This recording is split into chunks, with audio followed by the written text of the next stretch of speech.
का हाल बा भाई लोग। मर्दे अगर तू लोग पवन सिंह के फैन हो लोग तो जिसका था हमें इंतजार वो घड़ी आ गई आ गई आ गई। तो भाई लोग पवन सिंह के गाना नहीं आयल, पवन सिंह के गाना वाना नहीं आयल, लेकिन एगो आरो खुशखबरी आयल बा।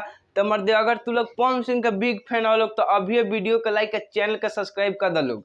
तो हम बताए जा रहा बानी कि भाई लोग तू लोग तो जानते हो बोला कि पवन सिंह के हर हर गंगा के मोशन पोस्टर आई रहे, वो मोशन पोस्टर का कमा रहे भाई लोग। अगर तो तू लोग मोशन पोस्टर देख के एकदम अब सोचत हो बोलो कि साला टीजरवा आई तब न थोड़ा अंजाद पड़ी थी का हो के अलावा। तो आज हम उहे खुशखबरी दे आला बानी, तो अभी वीडियो के लाइक मार दो रे माधर चोद बताइबे कि ना रे।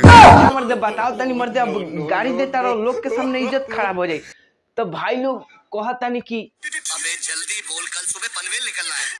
पवन सिंह के टीजर हम जैसे कि तालों को बतैले रहनी कि हर हर गंगा के टीजर मार्च के लास्ट तक आ जाई। तो जी हाँ, पवन सिंह के हर हर गंगा के टीजर कल आया बा।